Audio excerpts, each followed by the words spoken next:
Ayer finalizamos viendo cómo se calculaba la capacidad a fuerza axial y a momento en una columna conociendo la disposición de su acero de refuerzo. Igual que con las vigas, es importante establecer cómo falla la columna. Y les decía, el ejemplo que se hizo ayer era para solamente una condición de falla, un único punto de falla, pero la columna va a tener distintos puntos de falla debido a la interacción entre fuerza axial y momento. Así que, como se hizo en las vigas, hubo una condición que me limitaba ese tipo de falla y la definimos como la condición balanceada.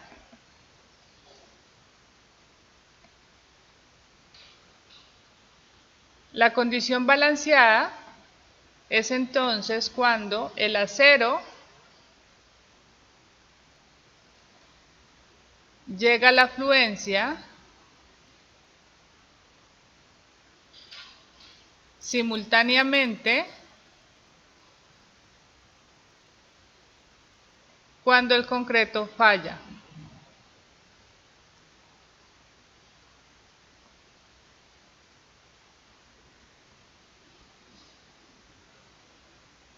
Es decir, que el concreto llega a su deformación última 0.003.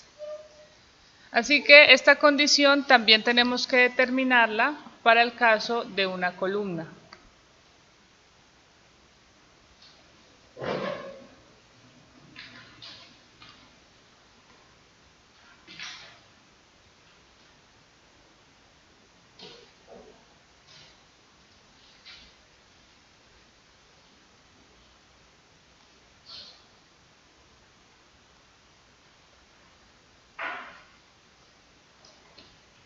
Miremos el mismo esquema de la columna con 3 filas de acero y la tercera fila, la fila intermedia, perdón, está justo en la mitad.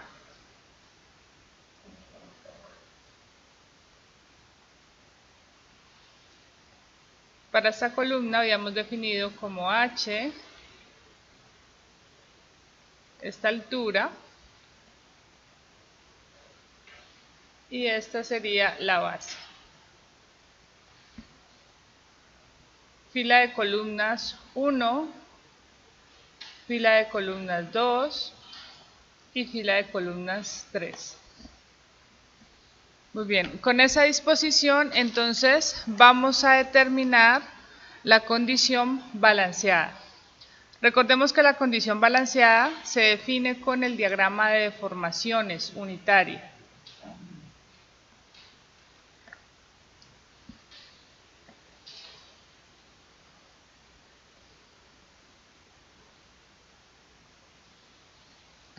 Recordemos que estamos definiendo un momento que va en este sentido, entonces la compresión está del lado derecho y la tensión del lado izquierdo.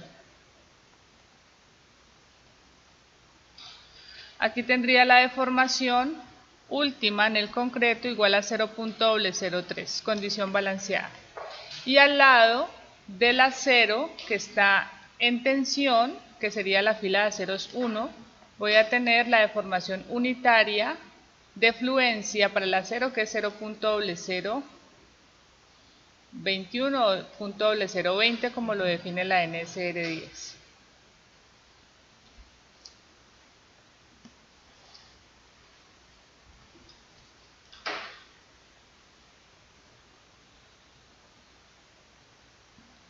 Aquí tendría 0.002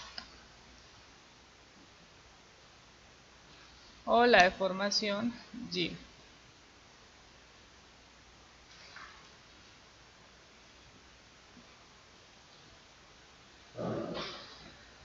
Con esta condición de deformaciones unitarias puedo entonces determinar una posición del eje neutro que en términos de condición balanceada la voy a definir como C sub B.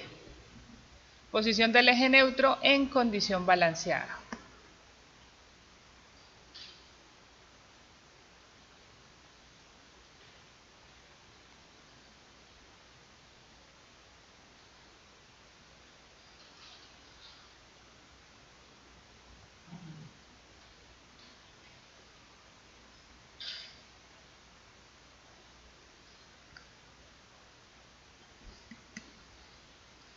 Muy bien, y ahora el diagrama de esfuerzos en ese instante último de falla va a ser que el concreto está con presión en una altura equivalente a, como estoy en condición balanceada, entonces lo voy a llamar A sub A.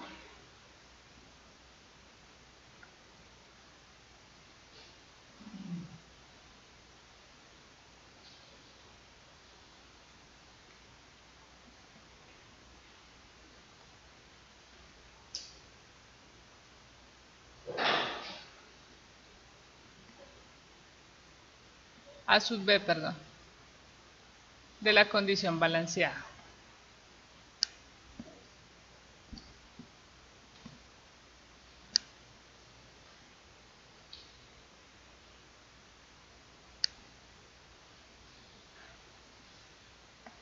De ese lado tengo una distribución de compresiones constante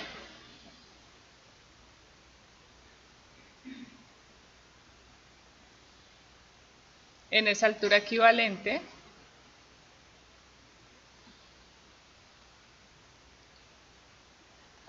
Y con el diagrama de Whitney, esa compresión es igual a 0.85 F'C, ese esfuerzo de compresión.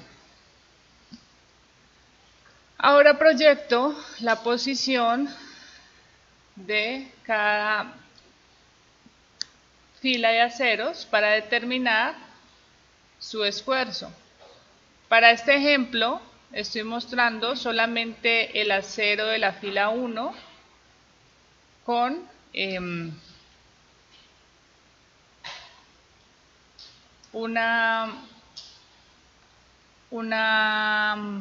un esfuerzo de tensión. Las demás filas de aceros están en compresión.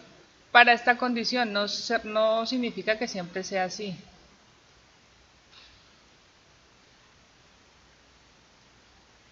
Muy bien. Y con eso, cada fila de aceros va a tener una deformación. Aquí voy a tener la deformación de la fila de aceros 3, deformación de la fila de aceros 2. Y con su correspondiente deformación y determinando si está fluyendo o no ese acero, pues que es evidente ese 2 no va a fluir al menos. Ese 3 dependerá. Determinamos el esfuerzo en cada fila de aceros.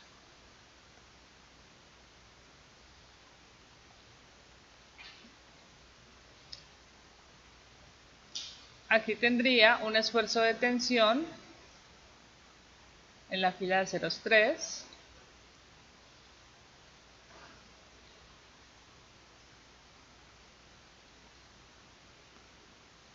Por acá, esfuerzo de compresión, según esta condición, en la fila de aceros 2. Y esfuerzo de compresión en la fila de aceros 1.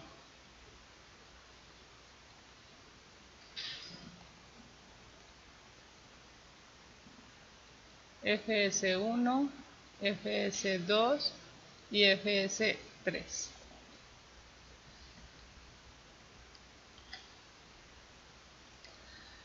Con esa disposición, entonces voy a plantear un equilibrio en donde quiero conocer mi resistencia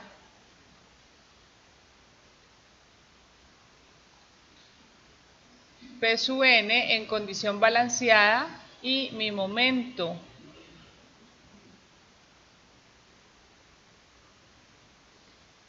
también en condición balanceada, Mn sub B. ¿Listo? Entonces esas fuerzas serían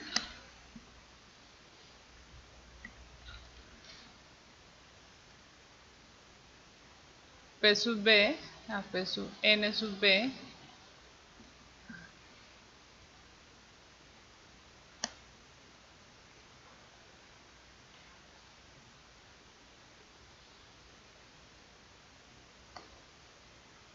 resistencia axial nominal, o sea en condición de falla, en condición balanceada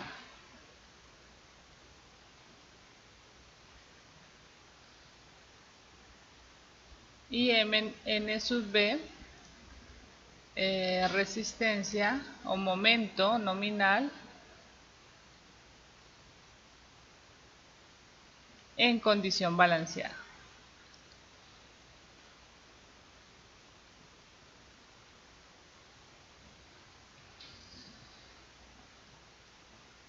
Muy bien, ya vimos entonces que la deformación en la fila de aceros 2, la deformación en la fila de aceros 3 va a ser función de la curva constituyente del acero para determinar si el acero está fluyendo o no está fluyendo.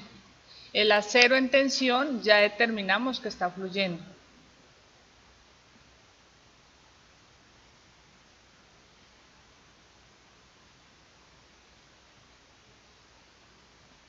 Entonces, esto es fijo, la fila de aceros 1 va a tener la deformación Y. La fila de aceros 2 por su posición posiblemente va a estar acá en la zona elástica, quizás. Y la fila de aceros 3, si no sé, puede que esté cercano a la deformación Y o levemente superior. Habrá que definirlo. Depende de la posición del acero. Les voy a dejar el signo de pregunta porque no se sabe. Solamente hay que determinar pues en qué parte de la curva constitutiva se encuentra. Ahora sí planteo el equilibrio con esas condiciones. Recuerden que lo fijo va a ser la deformación en la fila de aceros 2 y la deformación última. Con el diagrama de esfuerzos, integro esos esfuerzos y obtengo una fuerza.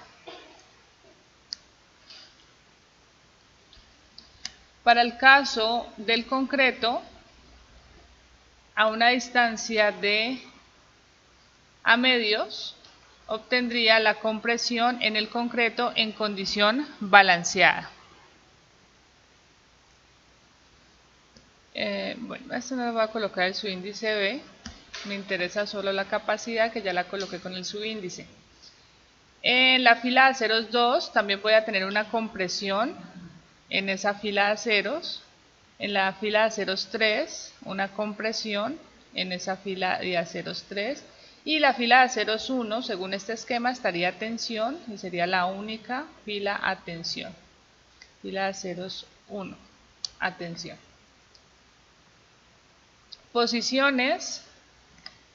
El concreto está a una distancia de A medios. La fila de aceros 1, habíamos dicho que estaba a D1, una distancia D1. La fila de aceros 2 a una distancia D sub 2, igual a fila de aceros 3.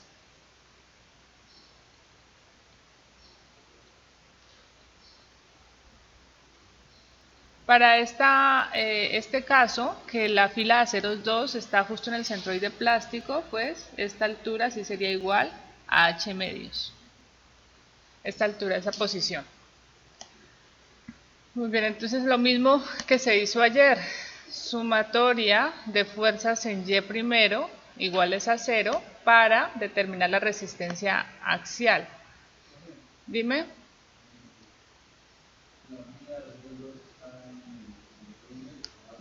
Centroide plástico, la estoy colocando simétrica. ¿Listo? Siempre se recomienda colocar el acero simétrico. ¿Sí? No sé, o sea, lo estoy mostrando de esta manera, pero puede que esté a compresión o a tensión. Depende de las dimensiones de la columna, determinar esa condición. ¿Vale? O sea, tiene que hacerse con las dimensiones de la columna. Es un esquema, o sea, esto no se lo pueden aprender de memoria. Para cada columna tendrán que hacer este esquema. Hay que entenderlo, por eso se debe entender.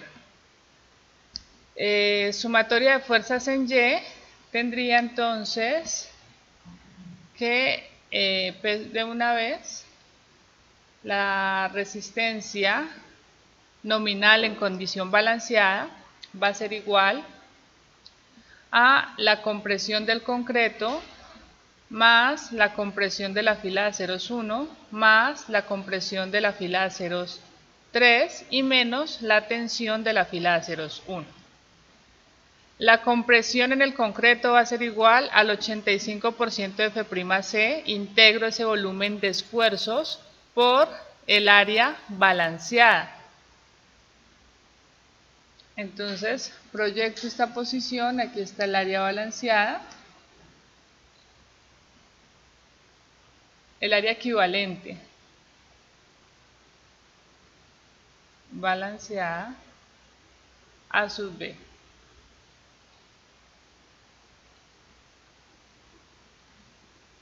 Entonces, por A sub B, condición balanceada. Esa sería la compresión en el concreto. La compresión en la fila de aceros 1 va a ser igual al esfuerzo en esa fila de aceros 1. Aquí le coloqué 1 a esta y es 2.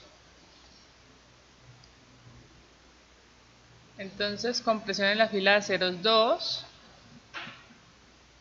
sería igual al esfuerzo en esa fila de aceros por su correspondiente deformación. Perdón, por su correspondiente fuerza, área de acero, perdón. CS2 esfuerzo por el área de acero de la fila de aceros 2. Tenemos que el esfuerzo, pues, dependerá, normalmente es menor, es como es tan pequeñito y está cercano a la condición balanceada. Bueno, no lo voy a colocar para no dejarlo generalizado, pero pues se tiene que determinar si ese está fluyendo o no está fluyendo. Si está fluyendo es igual al esfuerzo de fluencia, si no se calcula con la ley de Hooke.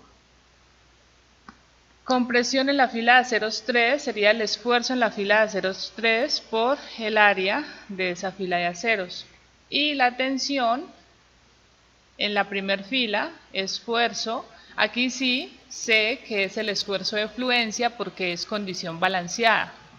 Esfuerzo de fluencia por la fila de aceros 1. ¿Listo? Esa es la única que sí puedo determinar. Y de la misma forma hago equilibrio de momento respecto al centroide plástico. Recuerden que el centroide plástico, si la sección es simétrica, estaría justo en la mitad, o sea, donde está la fila de aceros 2.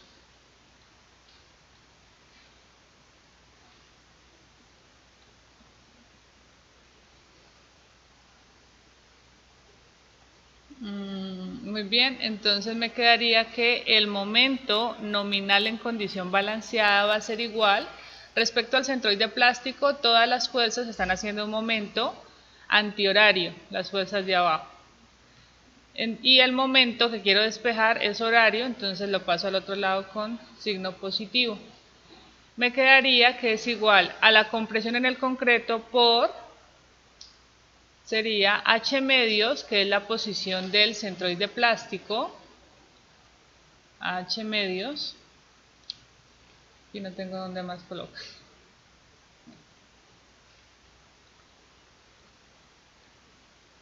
H medios, posición del centro plástico, menos A medios, que es donde está la fuerza de compresión del concreto.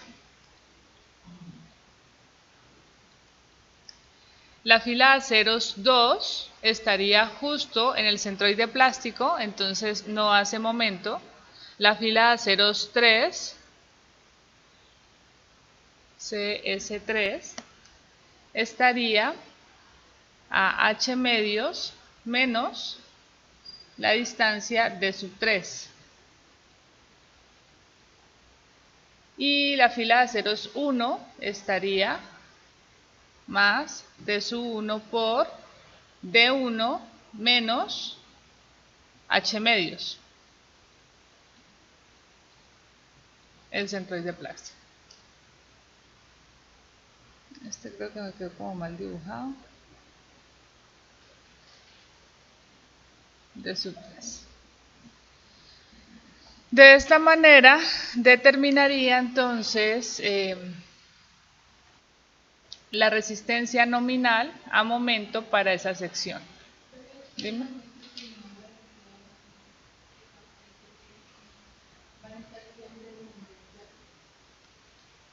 El momento nominal, ¿el cálculo? Sí. Ajá. Sí. ¿Para qué lo cambiarías?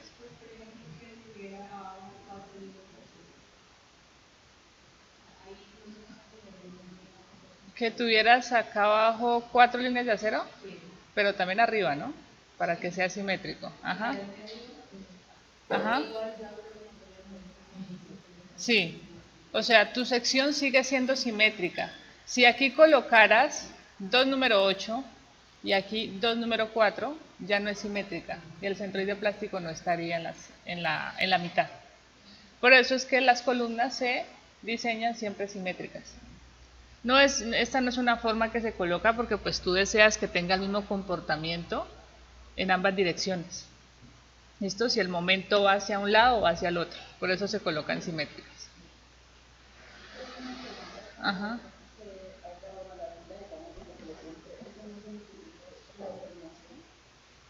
La fila de aceros.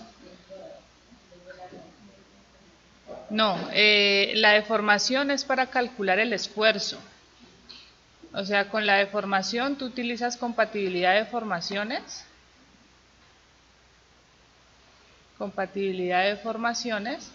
Y calculas estas deformaciones que hacen falta, ¿verdad? Porque son conocidas, es la YIL y la del acero. Y con esas deformaciones entonces vas a la curva constituyente. Si la deformación en la fila de aceros 2 es menor que el esfuerzo de fluencia, entonces quiere decir que estás en la zona elástica y el esfuerzo en la fila de aceros 2 sería a la deformación de esa fila por el módulo de elasticidad del acero. Si la deformación en la fila de aceros 3 es mayor al esfuerzo Y, quiere decir que entró a fluencia, entonces el esfuerzo en la fila de aceros 3 sería igual al esfuerzo de fluencia. ¿Listo? O sea, esto hay que determinarlo antes de pasar acá. Porque con estos esfuerzos, pues calculamos la compresión. Recuerda que la fuerza, ya sea de tensión o de compresión, es la integración del esfuerzo. Entonces, en el caso del acero, sería el esfuerzo en el acero por su correspondiente área. ¿Listo? En el concreto es el esfuerzo en el concreto por su área.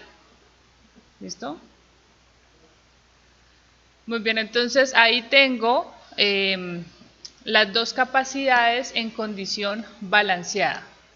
Con eso determino mi excentricidad balanceada.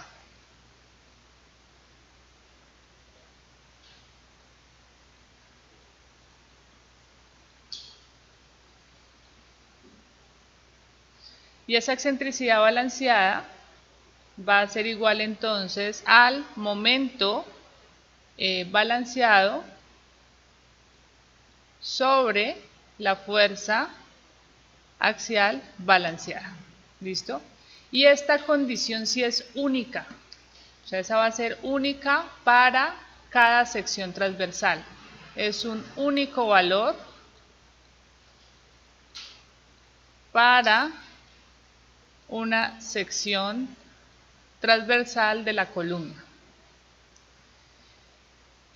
Con ese valor, o ese valor que me va a representar, por ejemplo, si esta es la sección nuevamente de la columna, normalmente esa excentricidad va a quedar por fuera de la sección, o sea, representando al final. Aquí tengo mi centroide plástico. Entonces lo que decíamos que utilizábamos la excentricidad era para convertir mi estado en el que tengo un momento y una fuerza axial en mi centroide plástico en dejarla solamente en términos de la fuerza axial. Entonces me quedaría, por ejemplo, que aquí está mi fuerza axial con una excentricidad E sub B. ¿Listo? Y reemplazo la condición en donde tengo momento y fuerza axial solamente por donde tengo fuerza axial, pero con una excentricidad. ¿Listo? ¿Está claro?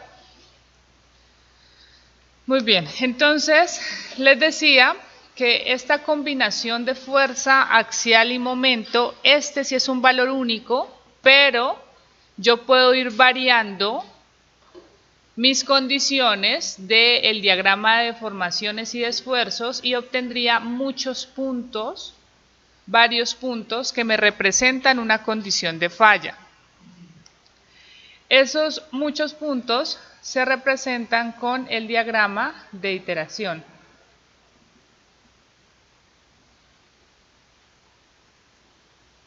Diagrama de interacción. El diagrama de interacción va a ser un gráfico, una gráfica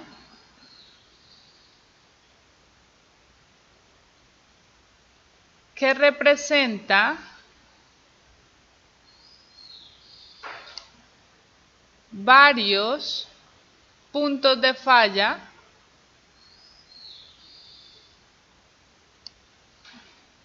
es decir, puntos de falla va a ser la relación entre carga axial y momento nominal de una columna o de una sección mejor de una columna con sección conocida o dimensiones conocidas, con dimensiones, área de acero y calidad de los materiales conocidos.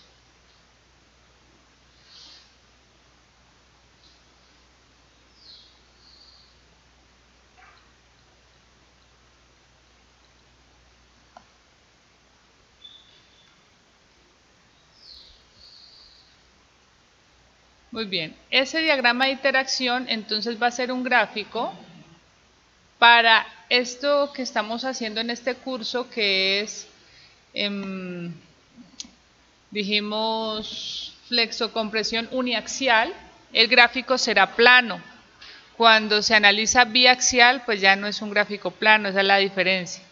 Pero con este gráfico plano, nosotros podemos diseñar cualquier columna de una estructura en 3 dimensiones. Este gráfico va a tener en el eje Y la resistencia axial y en el eje X el momento nominal. ¿Listo? Recuerden que el índice sub n quiere decir que está en condición de falla. Entonces va a representar distintos puntos que me indican una condición de falla. ¿Cuál va a ser el procedimiento para elaborar este diagrama de interacción?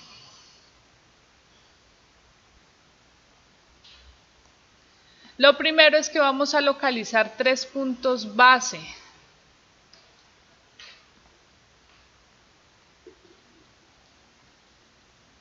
Tres puntos base. Los 2 primeros, los vimos ayer, es cuando hay una falla total por compresión. Es decir, que no hay momento nominal o la excentricidad es igual a 0. Entonces, excentricidad igual a 0, momento nominal igual a 0. Es una columna que está sometida solamente a fuerza axial. ¿Listo? Y vimos cómo se calculaba esa resistencia. Era igual, me confirman si no es así, lo que me acuerdo en mi memoria, 0.85 F'C por el área bruta de la sección menos el área de acero, más el acero aún está trabajando a compresión, él no tiene problemas, más el área de acero por el esfuerzo en el acero. Como vamos a estar en condición de fallas, pues se toma que ese acero también está fluyendo y aquí se reemplaza el esfuerzo YIL en condición de fallas. Ese es un primer punto, entonces no hay fuerza axial, momento, es igual a 0. Hacia arriba en este gráfico voy a indicar la compresión y hacia abajo la tensión, o sea que ese primer punto me va a indicar un puntico aquí solamente en falla por compresión, P sub N sub C.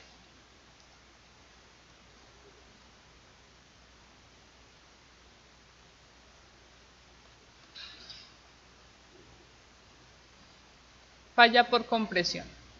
Ahora tengo otro punto de falla que también vimos, que era una falla total por tensión. En esta falla total tampoco tengo momento, la excentricidad es igual a 0 y el momento es igual a 0.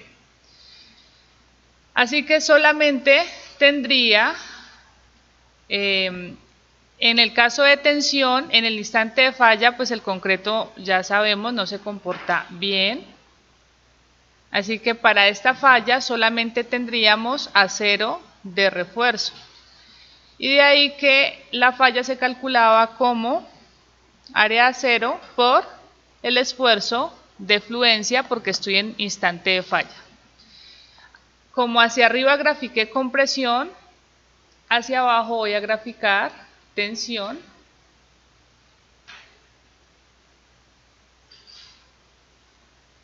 Y ese puntico va a estar entonces, no hay momento nominal 0, y tendría por aquí una resistencia a tensión.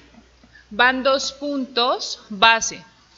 El tercer punto es el que acabamos de ver, una falla en condición balanceada. Es un único punto, porque es cuando el acero y el concreto fallan simultáneamente. Entonces, falla en condición balanceada.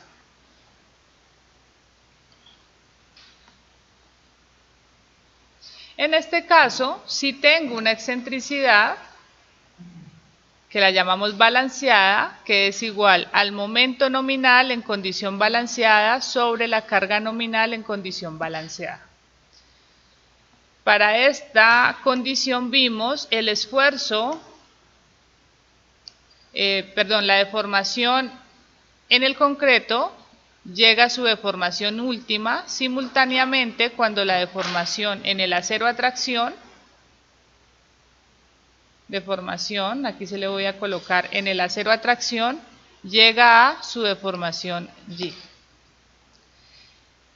¿Listo? Y en esa condición, pues vamos a encontrar un momento balanceado,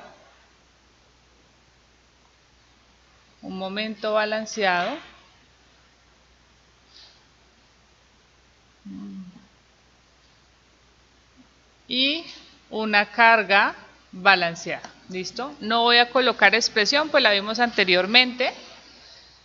Hay que determinar las condiciones y estas no son fórmulas, es un esquema porque va a variar de acuerdo a la cantidad de acero o a las filas de acero que tengamos y a las dimensiones de la sección. Entonces ahí no puedo establecerlo como fórmula, hay que determinarlo para cada sección. Esa condición balanceada, digamos que nos da por aquí, tendría entonces mi momento en condición balanceada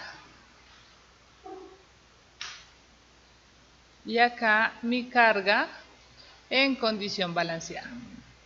Esos son los tres puntos base de un diagrama de interacción.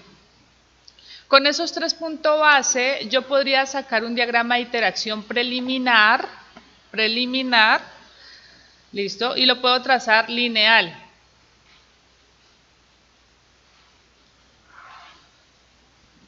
¿Listo? Entonces, este sería un diagrama preliminar.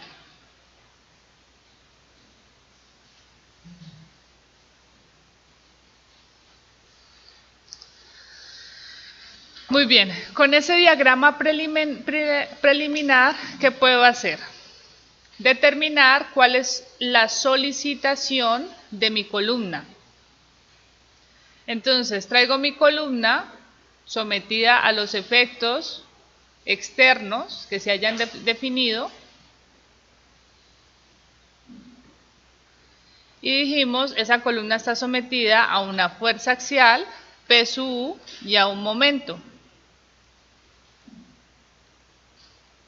MU. ¿Listo?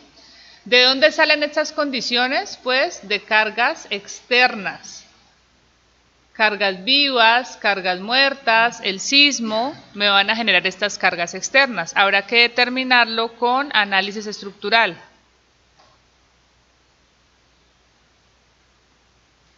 Del análisis estructural determino entonces esa combinación. Esa combinación MU-PU me representa la solicitación. MU-PU es la solicitación a flexo compresión.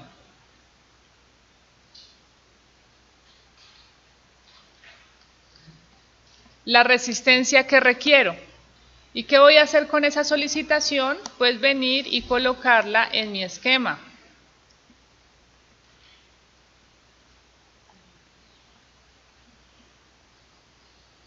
Ubico MU-PU, digamos que aquí me da MU,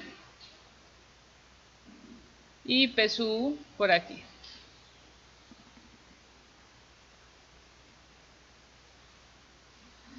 ¿Cómo se interpretan los resultados de este esquema preliminar? Porque es con un diagrama preliminar. Todos los puntos que estén contenidos en el diagrama son resistencias que puede tomar la columna.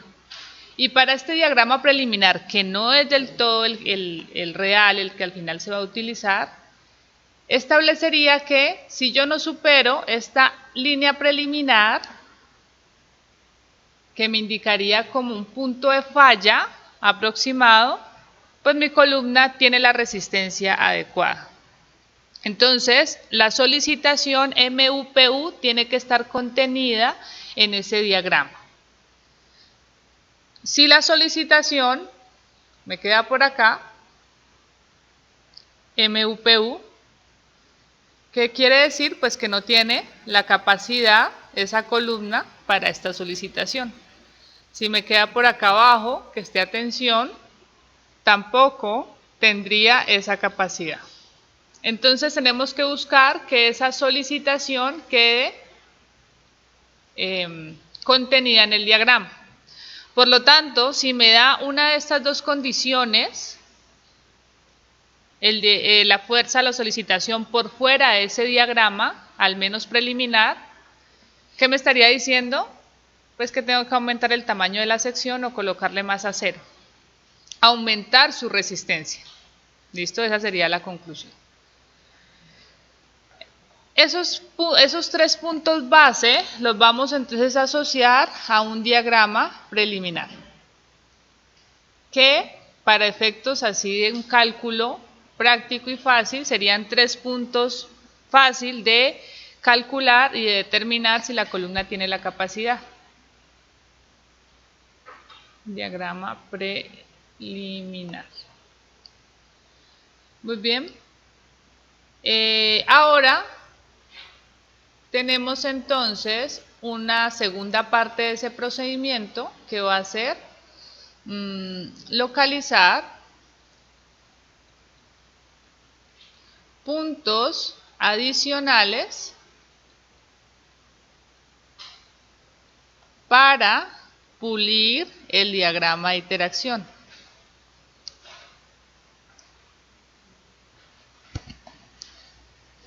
Dime. Sí, da un momento, no he pasado allá. Muy bien, entonces pasamos a determinar puntos adicionales de esa condición balanceada. Entonces los puntos los voy a ubicar pues en todas las zonas del diagrama. Digamos que un punto base va a ser el punto de referencia,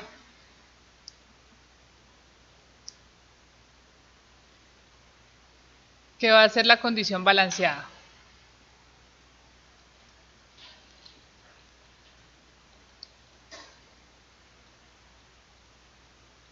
¿Listo? La condición balanceada va a ser ese punto de referencia para determinar si calculo puntos por encima de la condición balanceada.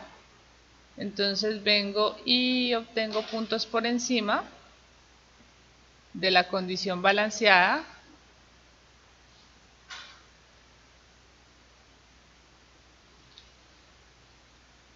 O si obtengo puntos por debajo de la condición balanceada.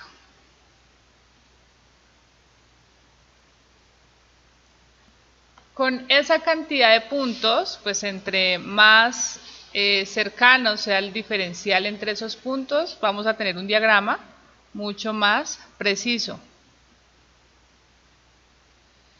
Con esa cantidad de puntos, los uno y obtengo mi diagrama de iteración definitivo.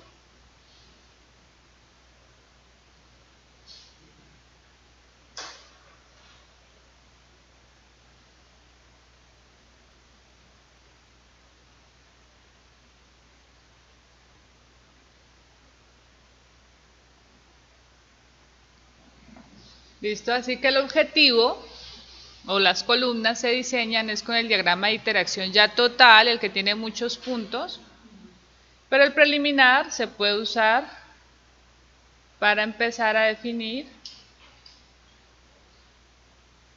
al menos una condición inicial de si la columna tiene resistencia o no.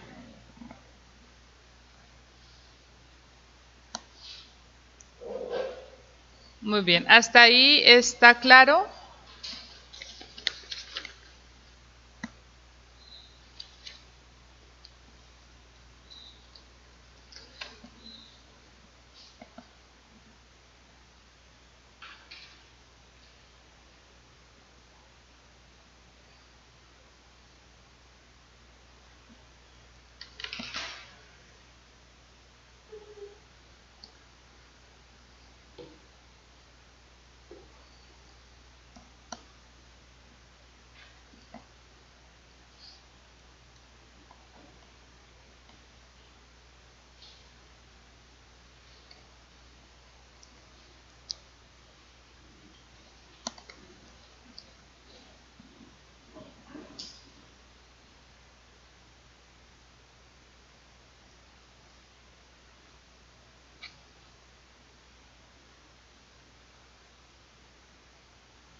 ¿Listo? Miremos ahora el método de resistencia, cómo se ajustaría para utilizar el diagrama de interacción.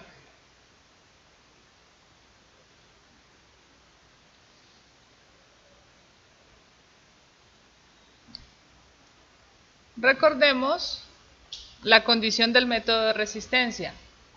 Solicitación menor o igual que la capacidad. Como acá tengo dos solicitaciones, una solicitación a fuerza axial y una solicitación a momento, tiene que cumplirse que ambas deben ser igual, menor o igual a su capacidad.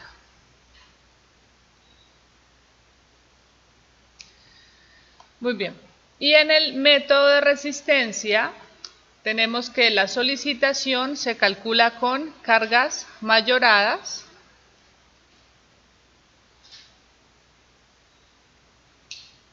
y la resistencia tiene dos factores de seguridad. Primero, un valor de phi que es menor que 1 y depende del tipo de falla.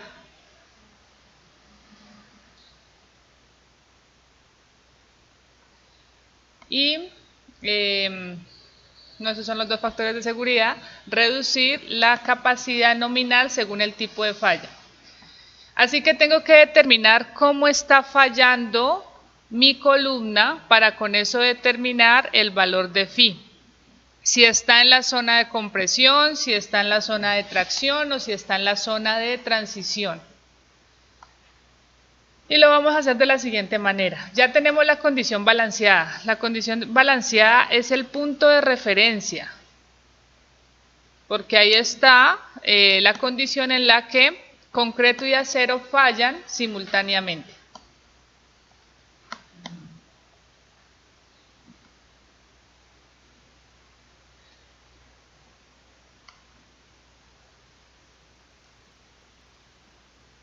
Hasta ahorita tenemos graficada capacidad a fuerza axial y momento.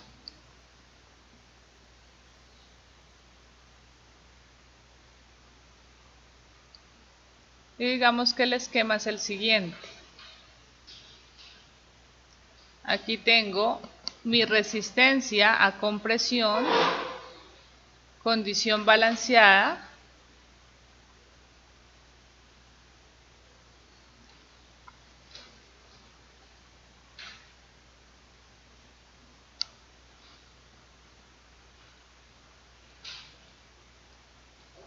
Y por acá, resistencia a tensión. Mi diagrama, ya completo con muchos puntos, va a tener esta forma. ¿Listo? Recuerden, el punto de referencia es la condición balanceada. ¿Por qué? Porque en la condición balanceada tenemos que calculamos una excentricidad balanceada en función de condicionar la falla de los dos materiales principales al mismo tiempo. Hacia arriba, si me ubico hacia arriba, en el primer punto tengo una falla total de compresión. ¿Listo? Entonces, desde la falla total a compresión hasta la condición balanceada, ¿qué tipo de falla puedo tener? Compresión. Hacia acá tengo una falla total de compresión en este límite, o sea que justo antes de la condición balanceada, ahí tendría una falla por compresión. En el otro extremo, donde dijimos solamente el concreto, el acero está trabajando porque es una falla por tracción, el concreto ya ha fallado. Entonces en este otro extremo y justo hasta que el momento es cero, pues tendría una falla completa por tracción. O sea que me queda esa zona intermedia, que esa zona la habíamos llamado zona de transición.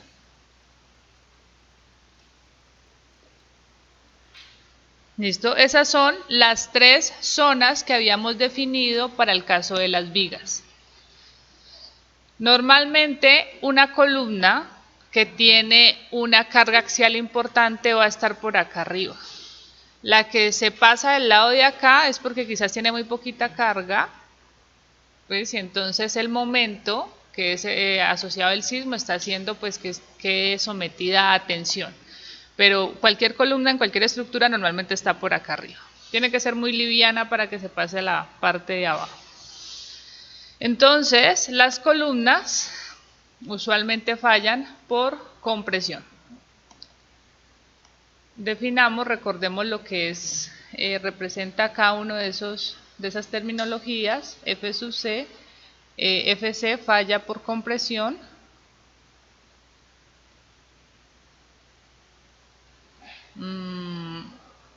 Zona de transición.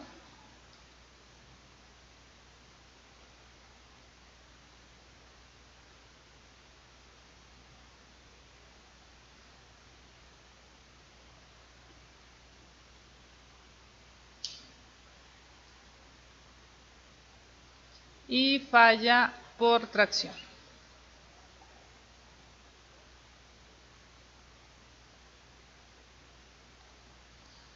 Muy bien. Si yo quisiera determinar cómo son las excentricidades, recuerden que la excentricidad es la relación entre el momento y la carga axial. Momento nominal y carga axial. ¿Cómo son las excentricidades hacia arriba de la condición balanceada? ¿Pequeñas o grandes? Por análisis, estoy cerca a la falla por compresión. Si falla por compresión la columna, ¿de cuánto es la excentricidad? 0. Es una columna que está solo sometida a carga axial de compresión. Entonces, las excentricidades hacia acá son excentricidades pequeñas.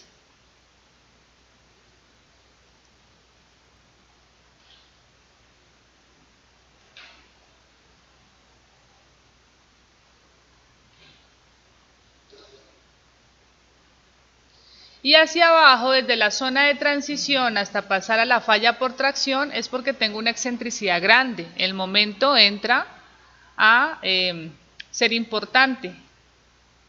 Excentricidad o excentricidades grandes.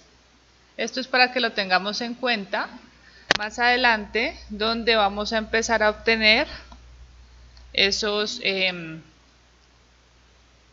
puntos adicionales del diagrama de interacción.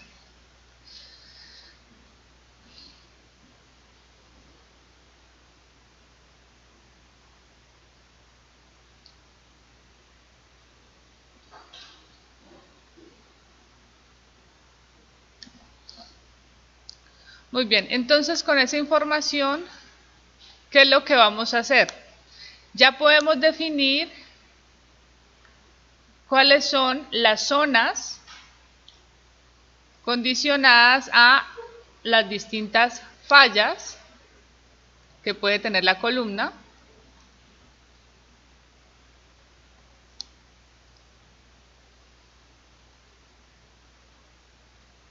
Así que voy a hablar de reducir mi diagrama de interacción. Es decir, de afectarlo por el coeficiente phi. Entonces voy a multiplicar este diagrama por phi y por phi. Este va a ser el diagrama de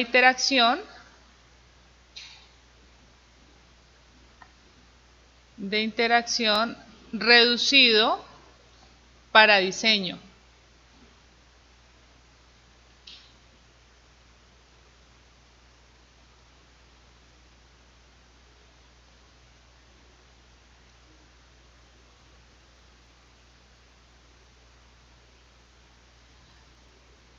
Así que va a ser mucho más pequeño que el inicial. Voy a tener entonces por aquí, voy a plantear mi falla por compresión reducida, falla por tracción reducida y mi falla en condición balanceada.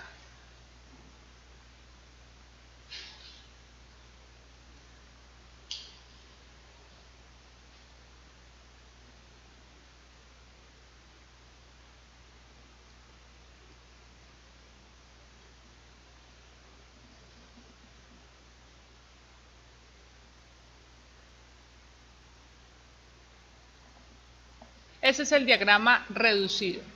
El diagrama inicial pues va a estar por acá afuera.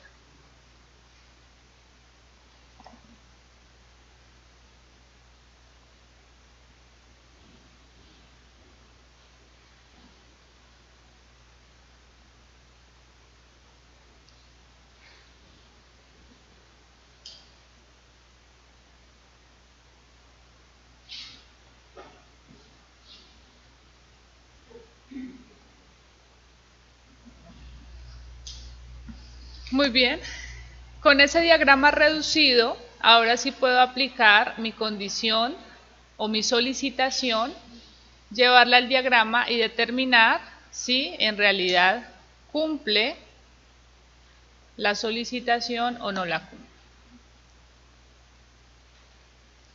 PSU y MU. ¿Listo? Entonces, miremos varias alternativas, varias condiciones que se pueden presentar.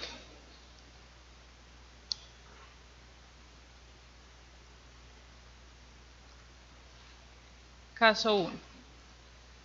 El caso 1 va a ser para MU1, PSU1.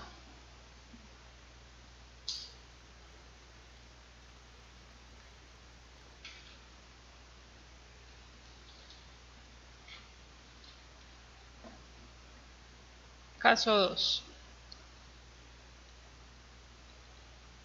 MU2, PSU2.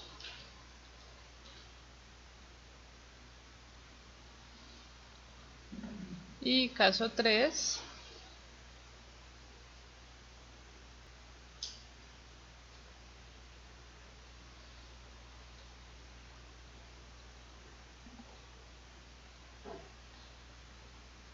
MU3, PSU3.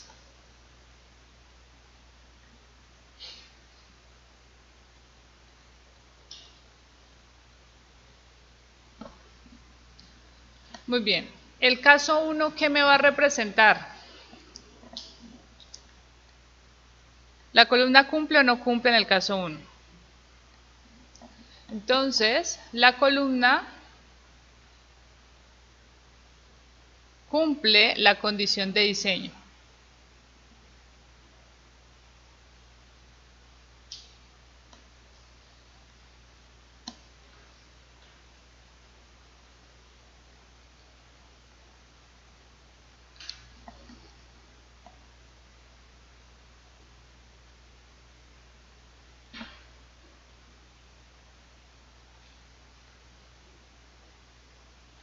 Y la condición de diseño es que MU debe ser menor o igual que la capacidad y PSU menor o igual que la capacidad.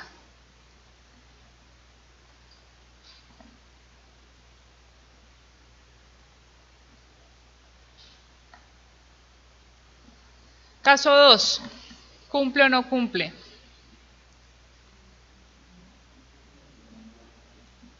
La respuesta no cumple, pero no ha fallado. No cumple la condición de diseño. O sea, superó la capacidad reducida para la condición de diseño. Pero la columna no ha fallado.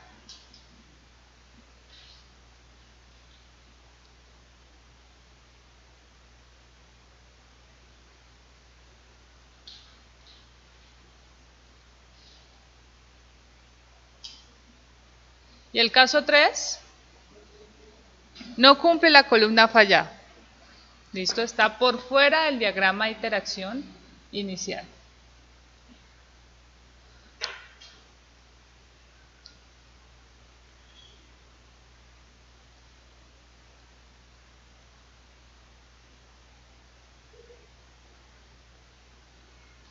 Y si estuviera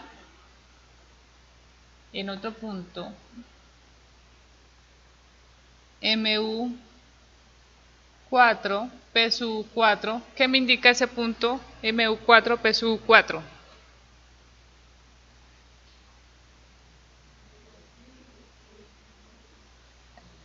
No cumple, es lo primero, no cumple la condición de diseño. ¿Ha fallado?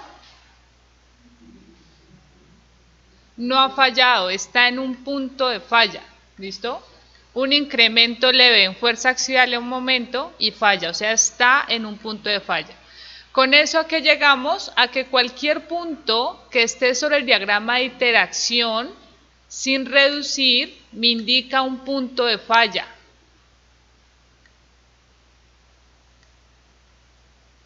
Entonces, el caso 4, MU4, PSU4 indica un punto de falla. ¿Listo?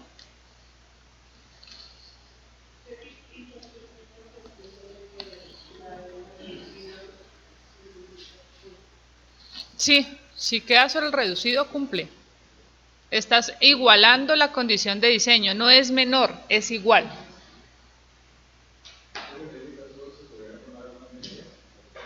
Para, si está justo aquí en el punto, ¿Aquí? ¿Aquí? ¿En este?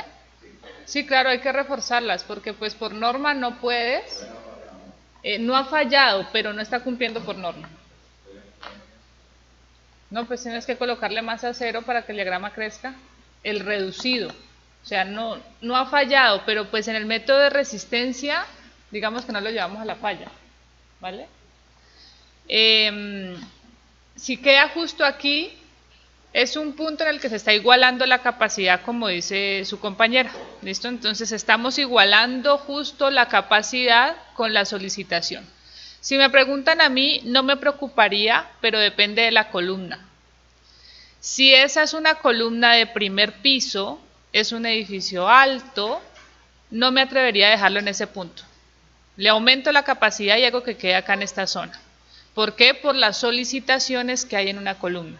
Aunque no me indica un punto de falla, o sea, la columna va a fallar por acá, pues es por lo importante que es una columna.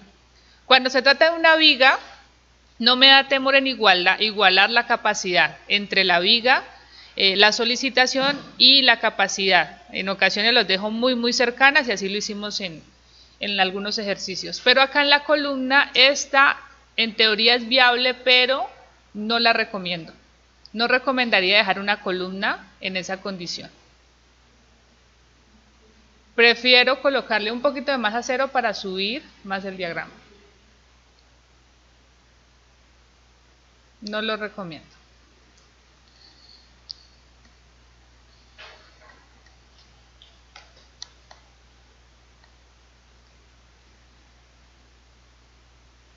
Muy bien. Miremos entonces esos valores de phi, cómo van a quedar para esta condición del diagrama de interacción. Ya sabemos que el diagrama hay que reducirlo. Así, no, coloquemos, bueno, sí, valores de phi.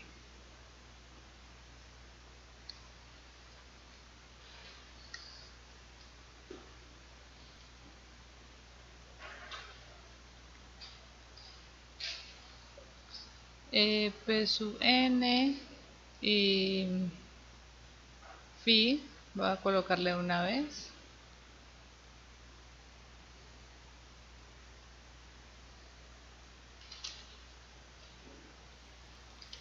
Y phi por n sub b, m sub n. Tengo mis 3 puntos.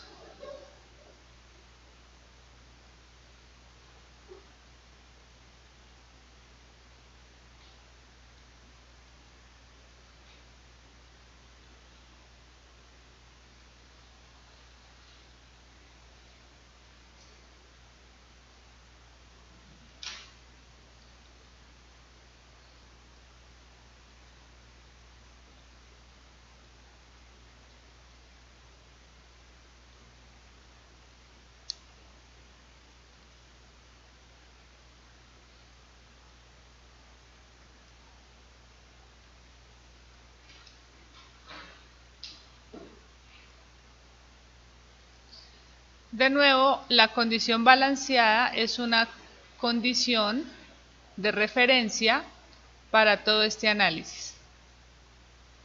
Ahí está mi condición balanceada. En la condición balanceada tenemos que la deformación en el acero es igual a la deformación yield y la deformación en el concreto es igual a la deformación última.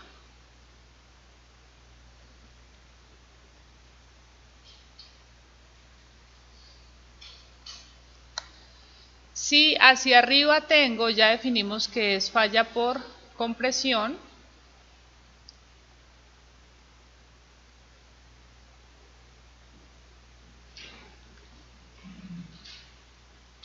Falla por compresión. Entonces, ¿cómo sería la deformación yield en los tipos de falla hacia arriba? La deformación yield. La deformación en el acero. ¿Cómo sería en ese tipo de falla? menor, mayor a la deformación Gill. ¿Cómo es? Menor. Y cuando tengo una falla plena por tracción, ¿cómo es la deformación en el acero? Me tienen que decir el valor. ¿Cuál es el límite? 0,9. ¿De dónde sacaron 0,9? 0,021. ¿Cuál es la deformación que garantiza una falla completa, plena por tracción? Mayor a 0,005, o sea, aquí tendría una deformación igual a 0,005. ¿Listo? Entonces, para que sea falla por tracción, esa deformación debe ser mayor a 0,005. ¿Listo? Y en la zona de transición es porque tengo una deformación que es mayor a 0,002, que es la de la deformación Gill, pero menor a 0. ¿Dónde estaba el menor igual? ¿Aquí o arriba? ¿Aquí? Menor o igual a 0,005. ¿Listo? No, aquí menor o igual, sí. Listo, entonces esas serían las deformaciones. Y con eso recordemos, pues, cómo se determinaba el valor de phi de acuerdo a esas deformaciones.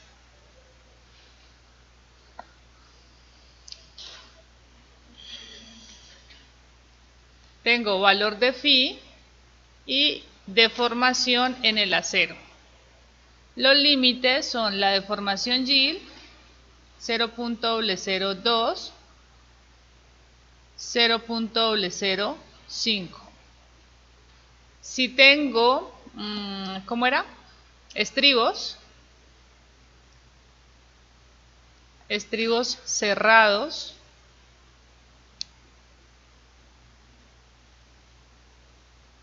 estos estribos, la falla por compresión tiene un valor de 0,5,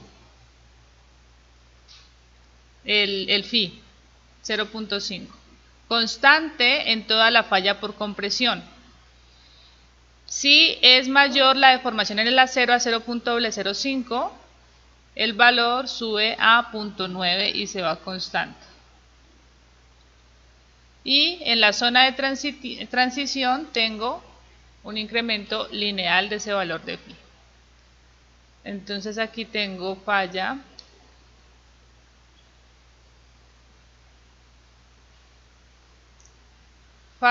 por compresión,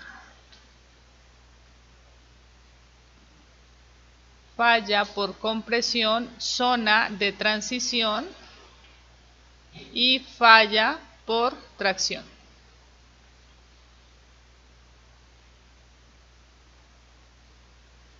Si tengo espirales,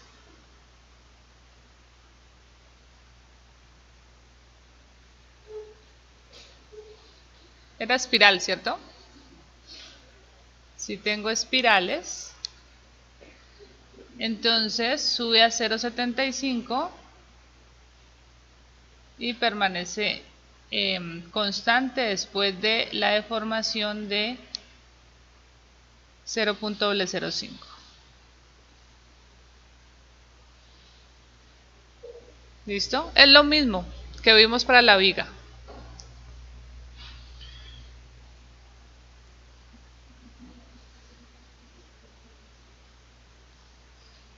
Sí, aquí está. O sea, la falla por compresión está hasta 0,002. Todo es falla por compresión.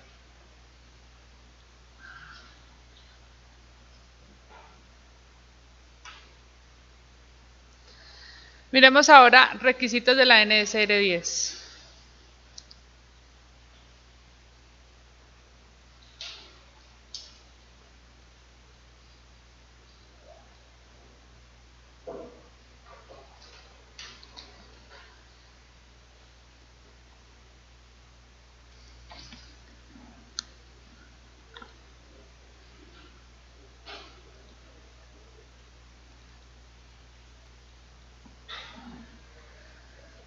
Para nuestro caso y en la zona sísmica en la que nosotros nos encontramos, que ustedes lo van a complementar en estructuras 2, en el título C, capítulo C 21, están todos los requisitos del diseño sismo resistente. Y en el C21.6 están los requisitos para elementos sometidos a flexión y carga axial permanente. Estas son las columnas. Y en la primera parte establece el alcance de ese numeral. Esa primera parte es una condición para diferenciar entre una columna y una viga. No todos los elementos verticales se comportan como columnas. La condición es que la carga que baja por esa columna tiene que ser mayor al 10% de la resistencia bruta del concreto. Si es una carga muy bajita, que prácticamente el concreto sin acero lo resiste, no es una columna y estás diseñando es una viga. ¿Listo? Es una condición importante para poder diferenciar entre columnas y vigas. Así que cuando hagamos el análisis de la columna, la que sea, determinamos cuál es esta carga axial. Y luego verificamos la capacidad de la columna.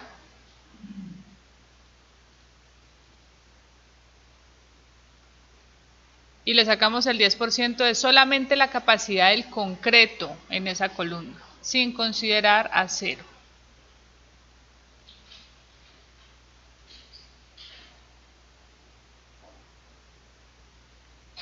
Esta columna de tamaño B por H y su área bruta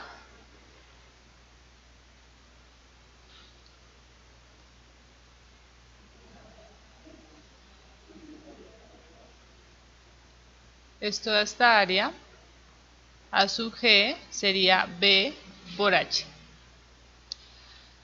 Entonces, la resistencia,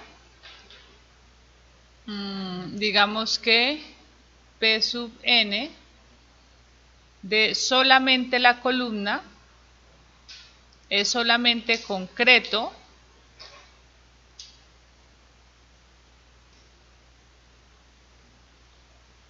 es igual a la resistencia dividida entre 10. ¿Listo?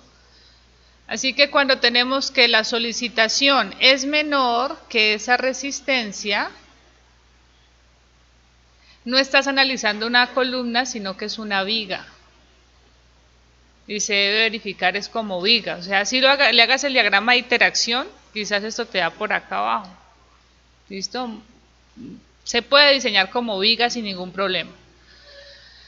Y si es mayor, esto creo que es menor o igual porque dice una combinación que excede. Entonces dejemos el igual acá. Entonces si es mayor a A sub G por F'C sobre 10, entonces sí es una columna. Esto pasa mucho en estructuras de un piso. En esas estructuras las columnas, aunque usted las ve verticales, se están comportando como vigas en lugar de como columnas. De más de 2 pisos ya la carga empieza a ser importante. He visto casos en los que aún de 2 pisos se cumple esta condición, pero con luces conservadoras de no más de 3 metros. Y estructuras de uso residencial.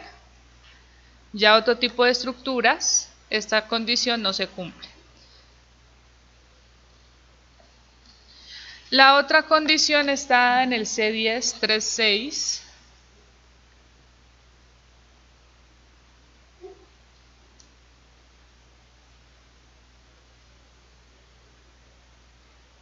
C10.3.6.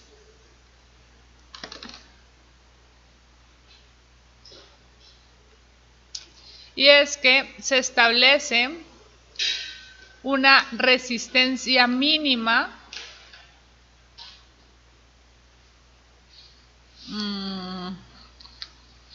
a compresión.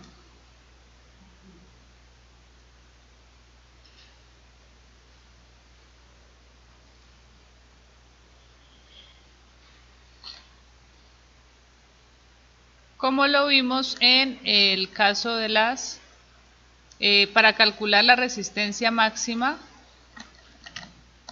a compresión de las columnas.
Muy bien, se establece esa resistencia máxima en función del tipo de estribo.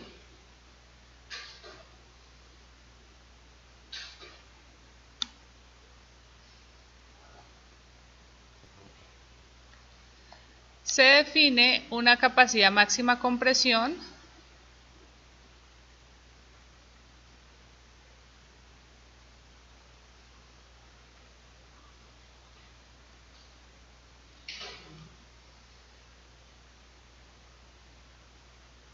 con el fin de considerar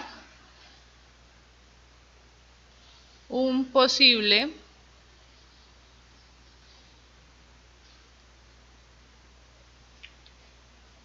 desalineamiento de la columna.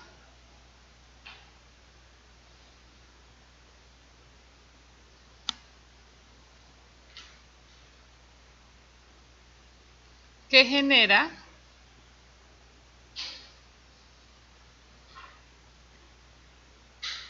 un momento adicional.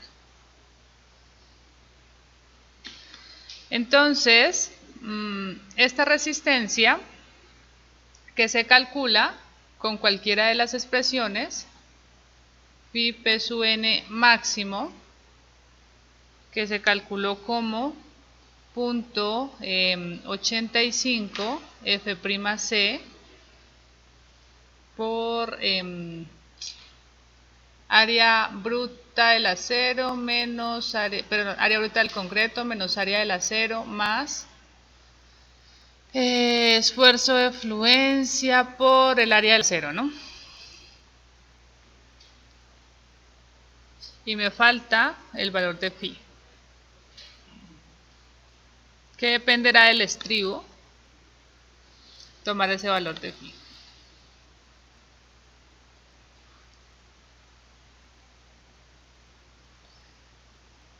Por phi. Muy bien, entonces, no, aquí solamente determinamos P sub n, perdón.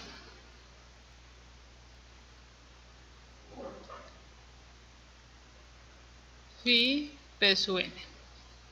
Listo, ahora con este valor, a partir de este valor se determina una resistencia nominal máxima, que va a ser igual al 75% de esa resistencia máxima compresión que calculamos o al 80% de esa resistencia.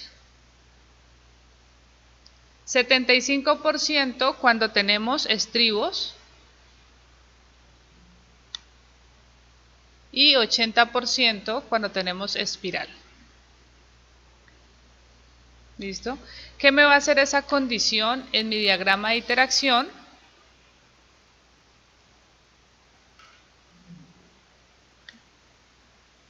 Reducido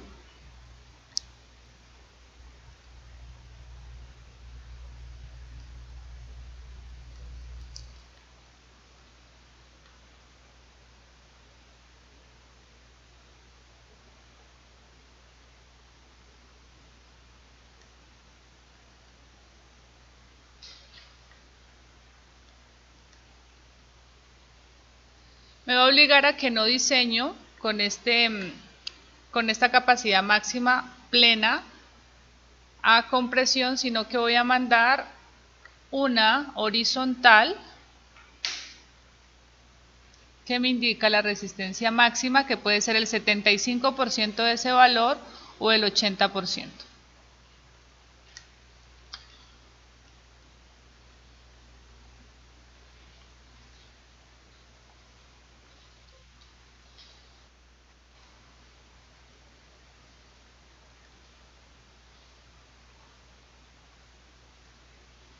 Aquí tendría pi p sub n máximo. De esta manera, el diagrama con el que vamos a diseñar es solamente lo que está en naranja. Por diseño no se permitiría que la combinación quede por encima de esa resistencia máxima.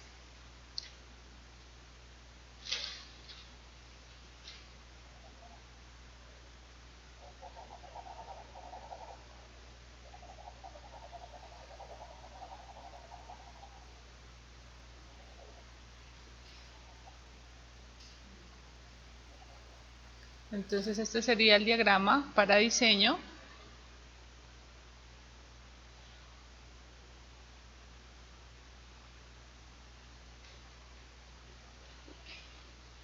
Para diseño.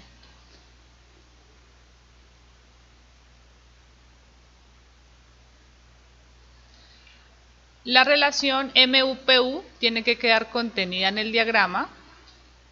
Si me queda por acá arriba ya no cumple.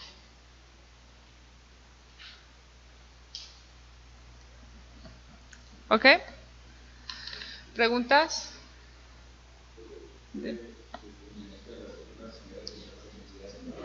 Sí, ya por obra.